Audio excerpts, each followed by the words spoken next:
నమస్కారం. సిక్కోలో హృదయ స్పందన న్యూస్కి స్వాగతం. నేను మీ సంతోష్. ముందుగా ఈనాటి వార్తల్లోని వివరాలు ఇలా ఉన్నాయి. జిల్లాలో ఎన్నికలు స్వేచ్ఛగా, ప్రశాంతంగా, సజావుగా నిర్వహించేందుకు సర్వం సిద్ధం చేశామని జిల్లా ఎన్నికల అధికారి డాక్టర్ మంజీర్ జిలానీ సమూన్ స్పష్టం చేశారు. శనివారం సాయంత్రం ఆయన joint collector M Naveen, SP GR రాధికతో కలిసి కలెక్టరేట్ సమావేశ మందిరంలో విలేకరుల సమావేశం నిర్వహించారు. భారత ఎన్నికల సంఘం ఎన్నికల షెడ్యూల్ ప్రకటించినందున ఎన్నికలు నిబంధన నియమావళి అమల్లోకి వచ్చినట్లు వెల్లడించారు. ఈ సందర్భంగా జిల్లా ఎన్నికల అధికారి మాట్లాడుతూ, దేశంలో లోక్సభ ఎన్నికలతో పాటు 4 రాష్ట్రాల అసెంబ్లీ స్థానాలకు సంబంధించి కేంద్ర ఎన్నికల సంఘం ఎన్నికల షెడ్యూల్ విడుదల చేసిందన్నారు. ఆంధ్రప్రదేశ్లో ఏప్రిల్ 18న ఎన్నికల నోటిఫికేషన్, ఏప్రిల్ 25న నామినేషన్ల స్వీకరణకు తుది గడువు, ఏప్రిల్ 26న నామినేషన్ల పరిశీలన, ఏప్రిల్ 29న నామినేషన్ల ఉపసంహరణ గడువు ఉండగా మే 13న ఎన్నికలు జరిగి జూన్ 4న ఓట్ల లెక్కింపు జరుగుతుందని తెలిపారు.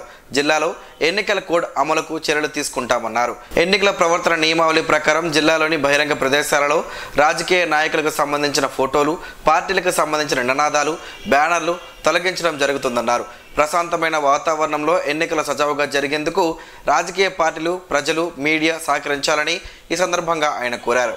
శ్రీకాకుళం జిల్లాలో అత్యధిక సంఖ్యలో ఉండే కాళింగ సామాజిక వర్గం నవ సమాజ నిర్మాణంలో క్రియాశీలక పాత్ర పోషించాలని ఏపీ శాసన సభాపతి తమ్మినేని సీతారాం ఆకాంక్షించారు. బీసీ కార్పొరేషన్లను ఏర్పాటు చేసి వాటికి చైర్మన్లను, డైరెక్టర్లను నియమించారని సభాపతి పేర్కొన్నారు. ఆదివారం పొందూరు మండలం తోలాపి గ్రామంలో కాళింగ సామాజిక వర్గ ఆత్మీయ సమావేశం నిర్వహించారు. ఆ కార్యక్రమానికి ముఖ్య అతిథిగా సభాపతి పాల్గొని మాట్లాడారు. కార్పొరేషన్ చైర్మన్గా ఇటీవల ఎంపికైన దుంపల లక్ష్మణరావు మాస్టారును గ్రామంలో ఘనంగా సన్మానించారు. ఇటువంటి వ్యక్తికి చైర్మన్గా ఎంపిక చేయడం మేధావి వర్గానికి ఇచ్చిన గౌరవంగా సభాపతి అభివర్ణించారు. సుదీర్ఘ కాలం పాటు బోధన వృత్తిలో కొనసాగిన లక్ష్మణరావు మాస్టర్ వేలాది మంది విద్యార్థులను ఉన్నతులుగా తీర్చిదిద్దారని గుర్తు చేశారు. కార్యక్రమంలో వైకాపా నాయకులు, కార్యకర్తలు పాల్గొన్నారు. ఎన్నికల సమరం ప్రారంభమైంది. కేంద్ర ఎన్నికల సంఘం శనివారం పార్లమెంట్తో పాటు అసెంబ్లీ ఎన్నికల షెడ్యూల్ను ప్రకటించింది. రాష్ట్ర వ్యాప్తంగా మే 13న 175 నియోజకవర్గాల్లో ఒకే రోజు పోలింగ్ నిర్వహించాలని నిర్ణయించింది. ఇందుకోసం ఏప్రిల్ 18న నామినేషన్ల ఘట్టం మొదలు కానుంది. జూన్ 4న ఫలితాలు ప్రకటించనున్నారు. శ్రీకాకుళంలో పోలీసులు కవాతు ఎన్నికలు సజావుగా, ప్రశాంతంగా నిర్వహించేందుకు సన్నద్ధత తెలిపేలా శ్రీకాకుళం నగరంలో రిజర్వ్డ్ పోలీస్, స్థానిక పోలీసులు కవాతు నిర్వహించారు. స్థానిక అంబేద్కర్ కోడెల నుండి పొట్టి శ్రీరాములు కోడెల వరకు ఫ్లాగ్ మార్చ్ నిర్వహించారు. కవాతులో collector Manjeer Jilani Samoon, SP GR Radhika, నగరపాలక సంస్థ కమిషనర్ తమీం అన్సారియా కూడా పాల్గొన్నారు. ఈ సందర్భంగా ఎస్పీ మాట్లాడుతూ, కేంద్ర దళాలు, స్థానిక పోలీసులు సమన్వయంతో ఎన్నికల విధులు నిర్వర్తించాలన్నారు. జిల్లాలో ఫ్లాగ్ మార్చ్లు, రూట్ మార్చ్లు, చెక్ పోస్టుల వద్ద వాహన తనిఖీలు, అటువంటి విధులు ఎన్నికలు పూర్తయ్యేంత వరకు నిర్వహిస్తామని తెలిపారు. జిల్లా పరిస్థితులు, భౌతిక స్వరూపం, స్థితిగతులను కేంద్ర దళాలకు మ్యాప్ ద్వారా వివరించారు. కార్యక్రమంలో అదనపు ఎస్పీ ప్రేమ్ కాజల్, సహాయ collector Raghavendra Meena, RDO CH Rangaiah, డిఎస్పీలు L Shruti, Y Seshadri Naidu, RPF SP, డిఎస్పీలు పాల్గొన్నారు. టీడీపీలో 40 సంవత్సరాలుగా ఉంటున్నానని, తన వ్యక్తిగతం గురించి చంద్రబాబు నాయుడుకు తెలుసునని, తమపై అపోహలు సృష్టించడానికి ప్రయత్నం చేయాలనుకున్న వారికి నిరాశే ఎదురవుతుందని మాజీ మంత్రి గుండా అప్పల సూర్యనారాయణ తెలిపారు.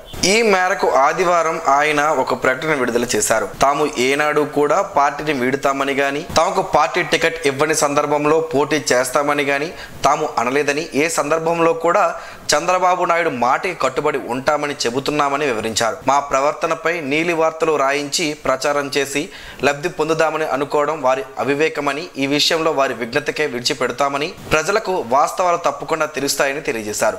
పార్టీ టికెట్ అనేది గౌరవప్రదంతో ఇచ్చేది తప్ప కక్కుర్తి పడవలసిన అవసరం లేదని, అయినప్పటికీ ఈ విషయాల్లో జిల్లాకు చెందిన రాష్ట్ర తెలుగుదేశం పార్టీ అధ్యక్షులు అచ్చెన్నాయుడుకు శ్రీకాకుళం నియోజకవర్గ ఇన్ఛార్జ్ గుండా లక్ష్మీదేవి 4-5 సార్లు స్వయంగా కలిసి శ్రీకాకుళం నియోజకవర్గంలోనూ గ్రూపులను చక్కదిద్దాలని నివేదించినప్పటికీ చర్యలు లేకపోవడం బాధాకరమని, అదే విషయాన్ని ప్రజలకు తెలియజేస్తున్నామని మాజీ మంత్రి గుండా అప్పల సూర్యనారాయణ పేర్కొన్నారు. ఎన్నికల ప్రవర్తన నియమావళి అమలులో భాగంగా జిల్లా కేంద్రంలో వివిధ పార్టీల ప్రచారాలకు సంబంధించి అనుమతులు లేని హోర్డింగ్లు, బ్యానర్లు, పోస్టర్ల తొలగింపు ప్రక్రియను శ్రీకాకుళం ఆర్డీఓ సిహెచ్ రంగయ్య ఆధ్వర్యంలో అధికారులు శనివారం సాయంత్రం మొదలుపెట్టారు. ప్రవర్తన నియమావళి అమలు అవుతున్నప్పటి నుండి 24 గంటలలోపే ప్రభుత్వ స్థలాలు, 48 గంటలలోపు ప్రైవేట్ ఆస్తులలో వీటిని తొలగించాల్సి ఉందని ఆయన చెప్పారు. నగరంలోని 7 రోడ్ల కూడలిలో వైఎస్ రాజశేఖర రెడ్డి, ఎన్టీఆర్ విగ్రహాలకు వస్త్రాలతో ముసుగులు వేసి కప్పి ఉంచారు. వెల్లడించారు. ఎన్నికల ప్రక్రియ ముగిసే వరకు రాజకీయ నాయకుల విగ్రహాలను వస్త్రాలతో కప్పి ఉంచుతామని ఆయన పేర్కొన్నారు. అలాగే ఎండియు వాహనాలపై ఎలాంటి ఫోటోలు ప్రచారాలు లేకుండా ఉన్నతాధికారులు ఆదేశాల మేరకు ఆపరేటర్లు చర్యలు చేపట్టారు. కవిటి మండలంలోని బెజ్జిపుట్టుకలో కొలువై ఉన్న పురాతన వైష్ణవ క్షేత్రం శ్రీచక్ర పెరుమాళ్ దేవస్థానంలో ఆలయ ప్రధాన ఉత్సవాలు వార్షిక డోలోత్సవాలు ఘనంగా జరుగుతున్నాయి. ఉత్సవాల్లో భాగంగా 5వ రోజు విశేష ఆధ్యాత్మిక సాంస్కృతిక కార్యక్రమాలు జరిగాయి.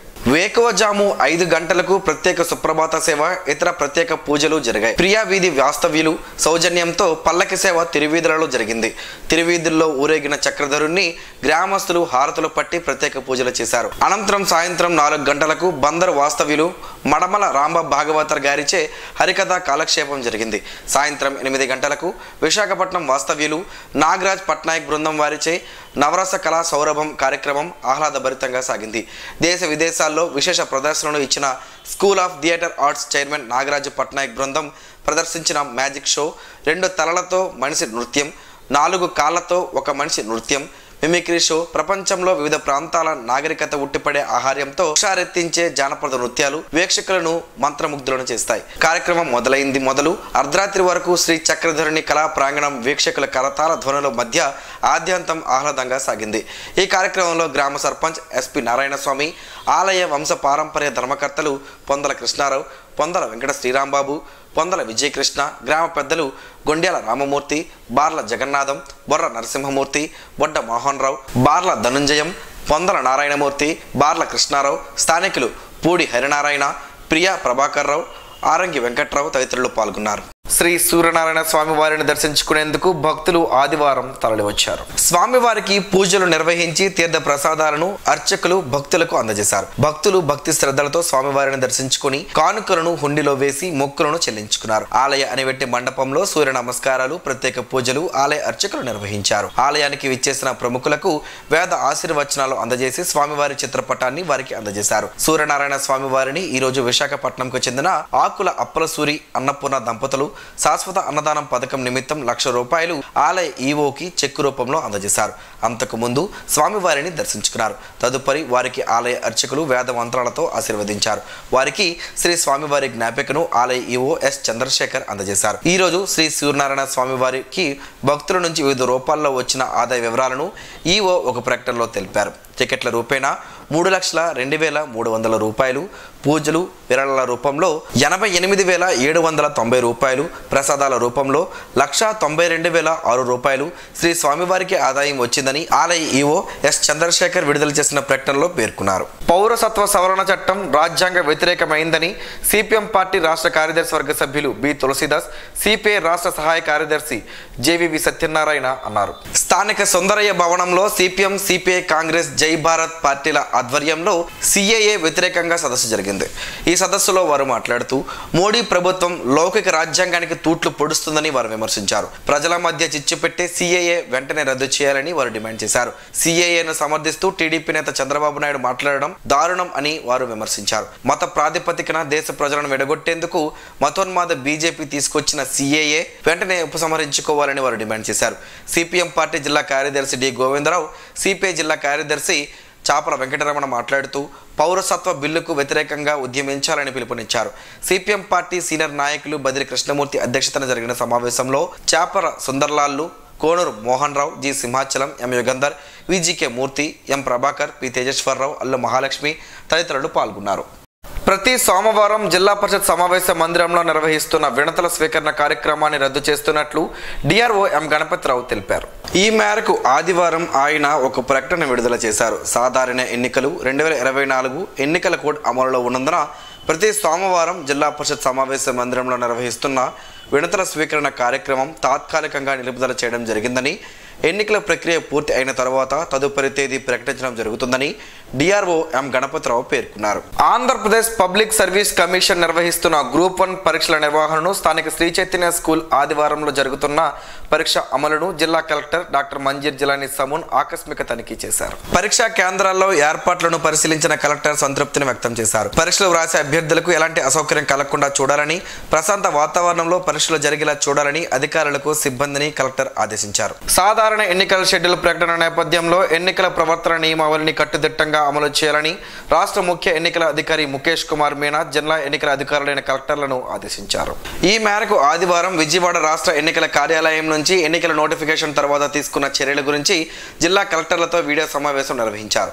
ఈ సందర్భంగా మీనా మాట్లాడుతూ ఎన్నికల షెడ్యూల్ వెలువడిన 24 గంటలలోగా ప్రభుత్వ ఆస్తులపై గల అన్ని రకాల వాల్ రైటింగ్లు, పోస్టర్లు, కటౌట్లు, హోర్డింగ్లు, బ్యానర్లు, జెండాలు వంటివన్నీ ఇప్పటికే తొలగించి ఉండాలని, అలాగే వివిధ పబ్లిక్ ఆస్తులైన బహిరంగ ప్రదేశాలు, బస్టాండ్లు, రైల్వే స్టేషన్లు, రోడ్డు వంతెనలు, ప్రభుత్వ బస్సులు, రైల్వే, విద్యుత్ స్తంభాలు, మున్సిపల్ సమావేశ ప్రదేశాల్లోని అన్ని రకాల రాజకీయపరమైన ప్రకటనలు, గోడపై రాతలు, పోస్టర్లు, కటౌట్లను వెంటనే తొలగించాలని ఆదేశించారు. సి విజిల్ మానిటరింగ్, ఫిర్యాదుల సత్వర పరిష్కారం, వార్తాపత్రికలలోని ప్రధాన ఫిర్యాదులు, 24 గంటల తీసుకున్న చర్యలు, ఫిర్యాదుల నిర్వహణ అప్లికేషన్ నివేదిక నిర్వహణ, వాటి స్థితి నివేదికలను ఎప్పటికప్పుడు తెలియజేయాలన్నారు.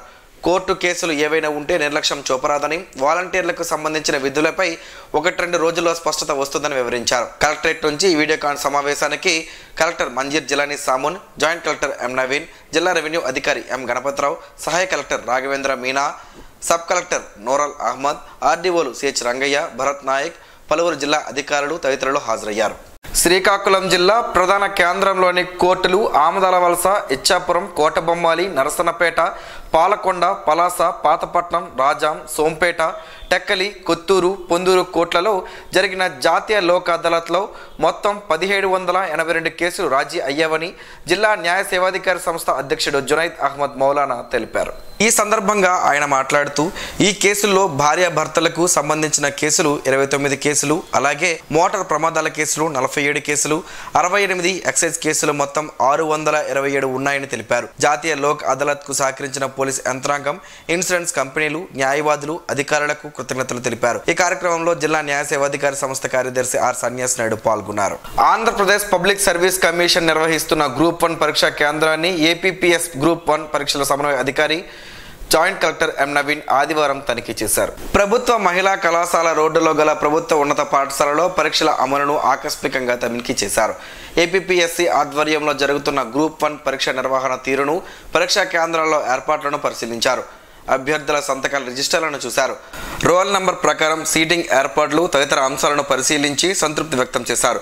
పరీక్షలు వ్రాసే అభ్యర్థులకు ఎటువంటి అసౌకర్యం కలగకుండా చూడాలని, ప్రశాంత వాతావరణంలో పరీక్షలు జరిగేలా చూడాలని ఇన్విజిలేటర్లకు జాయింట్ కలెక్టర్ ఆదేశించారు. పరీక్షా కేంద్రం లైసెన్స్ ఆఫీసర్ రత్నాల వరప్రసాద్ కేంద్రంలో మొత్తం 8 రూముల్లో ఒక్కొక్క రూమ్లో 24 మంది అభ్యర్థులు చొప్పున 192 మంది అభ్యర్థులు పాల్గొనవలసి ఉండగా 57 మంది పరీక్షకు హాజరు కాలేదని, 135 మంది హాజరయ్యారని వివరించారు.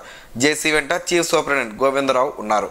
జిల్లాలో ఈ నెల 18వ తేదీ నుండి 30వ తేదీ వరకు జరగనున్న 10వ తరగతి పరీక్షలను పకడ్బందీగా, పారదర్శకంగా నిర్వహించేలా చర్యలు చేపట్టాలని కలెక్టర్ అధికారులను ఆదేశించారు. 10వ తరగతి పరీక్షల నిర్వహణపై వివిధ శాఖల అధికారులతో సమీక్ష నిర్వహించారు.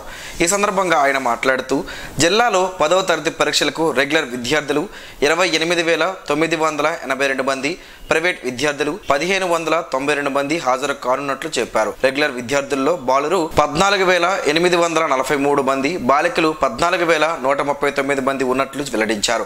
జిల్లాలో మొత్తం 145 పరీక్షా కేంద్రాలను ఏర్పాటు చేశామని, రోజు విడిచి రోజు ఉదయం 9:30 నుంచి మధ్యాహ్నం 12:45 వరకు పరీక్షలు జరుగుతాయన్నారు. విద్యార్థులను 8:45 నుంచి పరీక్షా కేంద్రాల్లోకి అనుమతిస్తారని, పరీక్షా సమయం పూర్తయిన తరువాతే బయటకు పంపుతామని ఆయన స్పష్టం చేశారు. పరీక్ష రాసే విద్యార్థులు, పరీక్షల విధుల్లో ఉన్నవారు మినహా ఇతర వ్యక్తులను కేంద్రాల్లోకి అనుమతించవద్దని స్పష్టం చేశారు. పరీక్షా కేంద్రాలకు విద్యార్థులు సకాలంలో హాజరయ్యేలా ఎంపిక చేసిన రూటుల్లో ప్రత్యేక బస్సులు నడపాలని, హాల్ టికెట్ ఉన్న విద్యార్థులు ఉచితంగా ప్రయాణించేలా చూడాలని ఆర్టీసీ అధికారులకు సూచించారు. పరీక్షల సంబంధిత విషయాలకు ఒక కంట్రోల్ రూమ్ ఏర్పాటు చేయడం జరిగిందన్నారు. జిల్లా కేంద్రంలో జరుగుతున్న ఏపీపీఎస్సీ గ్రూప్ 1 ప్రిలిమినరీ పరీక్షా కేంద్రాలను ఆదివారం జిల్లా ఎస్పీ జిఆర్ రాధిక పరిశీలించారు. ఈ క్రమంలో జిల్లా ఎస్పీ మహిళా డిగ్రీ కళాశాల, చైతన్య కళాశాల, అంబేద్కర్ విశ్వవిద్యాలయాన్ని సందర్శించి భద్రతా ఏర్పాట్లను పరిశీలించి పలు అంశాలపై పోలీస్ అధికారులకు సూచనలు చేశారు. ఎస్పీ వెంట డిఎస్పీ వైశ్రుతి, సిఐలు, ఎస్ఐలు ఉన్నారు. నడుద్దాం, నడిపిద్దాం, చేద్దాం, నవశకానికి నాంది పలుకుదాం అంటూ నడక సంఘాలు ఉద్భవించాయని వాకర్స్ ఇంటర్నేషనల్ 102 సంస్థల గవర్నర్ జామి నారాయణ స్వామి అన్నారు. ఆదివారం శ్రీకాకుళం నగరంలో ఓ హోటల్లో ఏర్పాటు చేసిన సూర్య నడక సంఘం నూతన కార్యవర్గం ప్రమాణ స్వీకారోత్సవానికి ఆయన ముఖ్య అతిథిగా హాజరయ్యారు. ఈ సందర్భంగా ఆయన మాట్లాడుతూ కాలంతో పాటు మనిషి జీవన ప్రమాణాల శైలి మారుతుందని, తెల్లవారుజాము నుండి రాత్రి పడుకునే వరకు ఉరుకుల పరుగుల జీవితంగా మారిందన్నారు. ఈ తరుణంలో ఆరోగ్యాన్ని సంరక్షించుకొనుటకు ఏకైక మార్గం నడక మాత్రమేనని స్పష్టం చేశారు. వాకర్స్ ఇంటర్నేషనల్ సంస్థ డిప్యూటీ గవర్నర్ సాసపు జోగినాయుడు మాట్లాడుతూ ప్రతి ఒక్కరూ వ్యక్తిగత ఆరోగ్యంతో పాటు సామాజిక సేవా కార్యక్రమంలో చురుకైన పాత్ర పోషించాలని కోరారు. అంతకన్నా ముందు గవర్నర్ జామి నారాయణ స్వామి సమక్షంలో సూర్య వాకర్స్ క్లబ్ నూతన కార్యవర్గ సభ్యులు ప్రమాణ స్వీకారం చేశారు.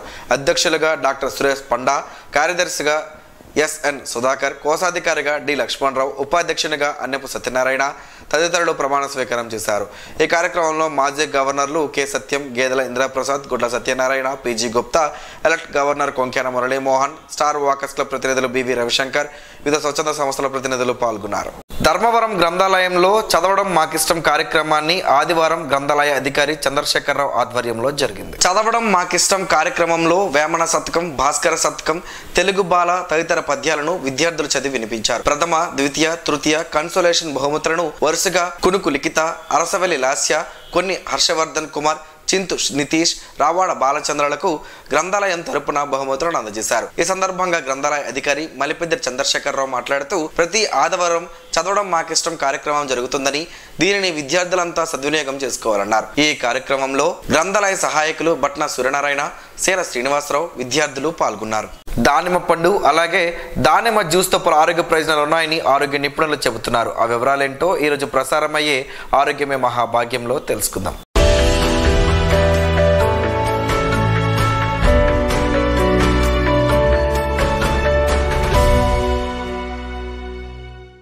పండ్లు, ఆకుకూరలు తీసుకోవడం ఆరోగ్యానికి ఎంతో మేలు చేస్తుంది. పండ్లు, కూరగాయలలో అనేక పోషకాలు, విటమిన్లు ఉంటాయి. ఇవి శరీరాన్ని ఆరోగ్యంగా, ఫిట్గా ఉంచుతాయి. పండ్ల రసం తీసుకోవడం వల్ల అనేక ఆరోగ్య ప్రయోజనాలు ఉన్నాయి. దానిమ్మ రసం ఆరోగ్యానికి చాలా ఉపయోగకరంగా పరిగణించబడుతుంది. అనేక రకాల పోషకాలు దానిమ్మలో ఉంటాయి. ఇవి శరీరాన్ని వ్యాధుల నుండి కాపాడుతాయి. దానిమ్మ రసంలో protein, carbohydrate, fibre, iron, vitamin C, potassium, phosphorus వంటి అనేక పోషకాలు ఉన్నాయి. దానిమ్మ రసం గుండెకు చాలా మేలు చేస్తుంది. దీన్ని రెగ్యులర్గా తీసుకోవడం వల్ల గుండె ఆరోగ్యంగా ఉంటుంది. గుండె ఆరోగ్యానికి ఎంతో మేలు చేసే ఇలాంటి అనేక అంశాలు ఇందులో ఉన్నాయి. దానిమ్మ రసం గుండెకు చాలా మేలు చేస్తుంది. దీన్ని రెగ్యులర్గా తీసుకోవడం వల్ల గుండె ఆరోగ్యంగా ఉంటుంది. గుండె ఆరోగ్యానికి ఎంతో మేలు చేసే ఇలాంటి అనేక అంశాలు ఇందులో ఉన్నాయి. రోజు దానిమ్మ రసం తాగడం వల్ల జీర్ణ వ్యవస్థ బలపడుతుంది. ఇది మలబద్ధకం, గ్యాస్, ఉబ్బరం వంటి సమస్యలను దూరం చేస్తుంది. క్రమం తప్పకుండా దానిమ్మ రసం తీసుకోవడం వల్ల పొట్ట బాగా శుభ్రపడుతుంది. క్రమం తప్పకుండా దానిమ్మ రసం తీసుకోవడం వల్ల రక్తహీనత నుండి ఉపశమనం లభిస్తుంది. దానిమ్మ రసంలో ఐరన్ పుష్కలంగా ఉంటుంది. ఇది హిమోగ్లోబిన్ను పెంచి శరీరంలో ఎర్ర రక్త కణాలను దానిమ్మ రసం తీసుకోవడం వల్ల రక్తపోటు అదుపులో ఉంటుంది. రక్తపోటు రోగులకు ఇది చాలా ఉపయోగకరంగా ఉంటుంది. రక్తపోటు రోగులు క్రమం తప్పకుండా దానిమ్మ రసం తాగడం ద్వారా వారి ఆరోగ్యం మెరుగుపడుతుంది. విటమిన్ సి పుష్కలంగా ఉంటుంది. ఇది రోగ నిరోధక శక్తిని పెంచుతుంది. దీన్ని రోజు తీసుకోవడం వల్ల రోగ నిరోధక శక్తి పెరుగుతుంది. రక్తహీనతతో బాధపడేవారు రోజు దానిమ్మ రసం తాగాలి. ఇది వారికి దివ్య ఔషధమని ఆరోగ్య నిపుణులు చెబుతున్నారు.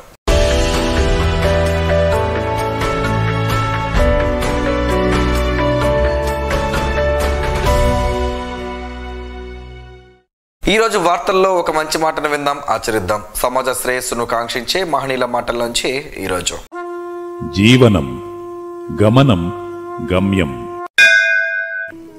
ఋషి చింతన. మానవుడు గడియారం లాంటి యంత్రం కాదు. ఒకసారి కీ ఇస్తే తనంతట తానే తిరగడానికి. అనుభవాల జీవితము, అనుభవమే నిత్య మార్పుకు దోహదకారి. అనుభూతి శాశ్వత మార్పుకు సహకారి. మానవులకు పరమాత్ముని ఆభరణం విశ్వాసం. మీ వద్ద ఉన్న ఉత్తమ అంశాలను ఇతరులకు ఇవ్వండి. అదే పరమాత్ముని విశ్వాసమునకు చిహ్నం. అప్పుడే పరమాత్మ అత్యంత ఉత్తమమైన సత్యం అనుభూతి ఇస్తాడు. ఓం శ్రీ గాయత్ర్యై నమః.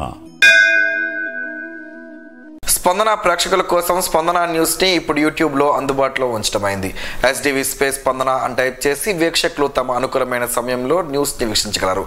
ఈ వార్తలు ఇంతటితో సమాప్తం. మరలా ప్రసారం అయ్యే స్పందన న్యూస్లో కలుసుకుందాం. అంతవరకు సెలవు. నమస్కారం. మీ మాటే మా బాట.